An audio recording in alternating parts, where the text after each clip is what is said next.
Hi, I'm Alex. And I am Aline. Together, we are sharing this series of videos with you because we are on a new path in our lives after two quite heavy burnouts that we've been through.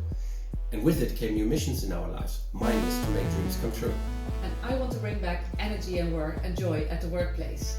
Because as an energetic duo that we are, we inspire others with a unique approach. We literally put you in motion, taking the next step to grow, thrive and reach your true potential. And with our unique method, we are reaching personal as well as organizational development because we are connecting body and mind. So keep on tuning in on our series of videos so that our personal stories, tips and insights will help you to find a healthy balance in your life. And have a bit of fun as well. Yes! Makeup, mask, powder. We should do a change every time. Yeah. Oh, yes. We need to wardrobe. Oh, yeah. Perfect. Good. So, welcome again to the already 9th video.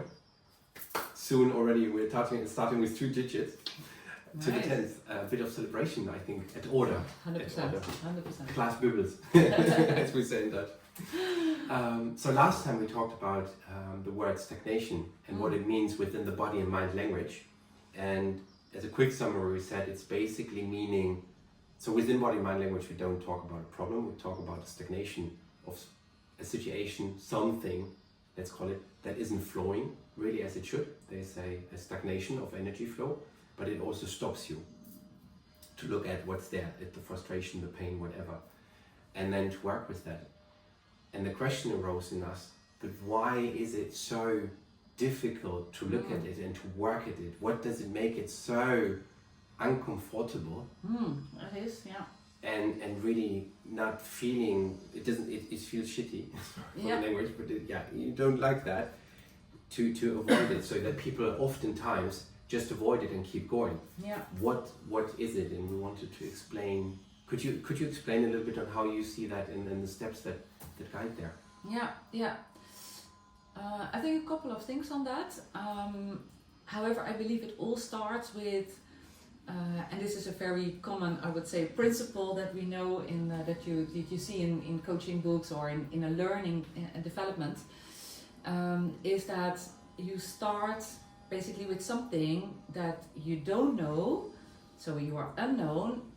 And if you don't know that you can't do something, so you are unknown, incompetent.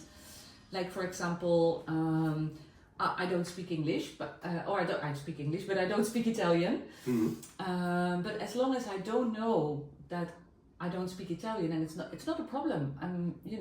It's fine. Mm-hmm. When I go to Italy, then I suddenly become aware, so there starts to be awareness. So I start to know, so we go from knowing to, but I'm still incompetent. And you can feel it already, right? You start, I'm in Italy, but I can't speak Italian. And that makes you feel uncomfortable if you are in an environment where nobody else speaks another language. So then there is a need to start learning it. But the learning is not from one day to another. You have to put energy in it. You need to make an effort. Yeah. If you decide that you want to do that, and you start to learn Italian, then at one point in time, you become known that you were incompetent, but actually you start to be competent. And you have learned it now, so you go from unknown incompetence to known incompetence, but then you do your lessons and you come to known competence. Mm-hmm. And then there is a day that you just speak Italian. You don't have to think about it anymore. Right. So that's the last stage when you come to unknown competence. Yes. Unknown competence. Yeah. However, that second stage, where you are aware that you can't do it, makes us feel shitty, like you were saying before. So yeah, and then resistance is there. I need to put energy in it. Do I want this? Am I able to do it? There are all kinds of questions. Maybe you don't feel this is about learning Italian as an example, but it can be anything. But I'm not so good in languages, so maybe my mind starts saying, but you cannot do this, you are not worth it, right? So all inner beliefs are also coming up. That's why the belief systems trigger, I think, really, doesn't it? Absolutely, absolutely. And you feel resistance. However, that's the point where learning starts. And I think it's really important to realize that you don't have to, and with Italian, learning Italian or going to the gym, and we don't have muscles by just doing 3 times this. No, you need to go to the gym every week, maybe a couple of times a week. You need to train, you need to practice. However, when it comes to a mindset change, we tend to think, oh, today I know, I've heard how I should do it, and tomorrow I need to be able to do it. Okay, noted, I can do it. Absolutely. And then you can't, so you start to fail. And when you fail, maybe that's, that you don't feel good. Right. And failure is part of the learning.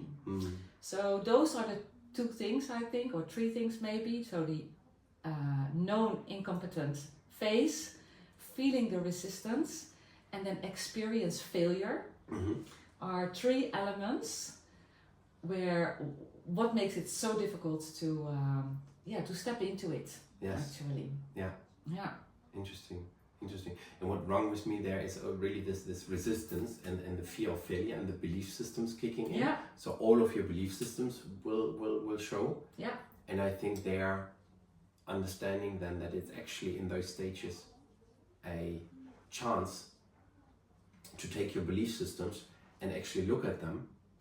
Don't take them for granted, but whatever triggers, to look at them and actually be able to question yourself, is that still valid?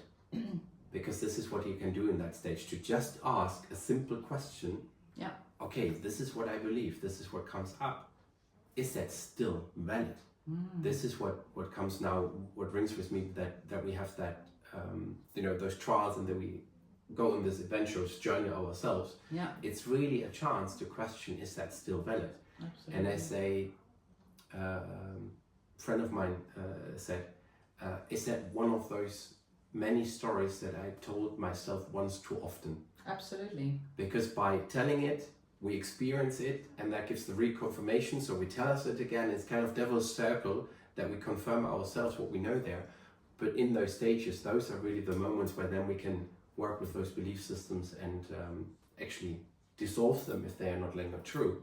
Absolutely. If they are still true, but have different facets, or we can give a different flavor, different energy to it. Yeah. It's really a chance to do that. So that's really within that stage that I see where we have those chances, those gifts. Absolutely. Yeah. And Yes, I think that's the nice thing, that we see the difficulties, but we see as well in this case, I would say, the opportunities to explore different options, and from there to take little steps. Yeah.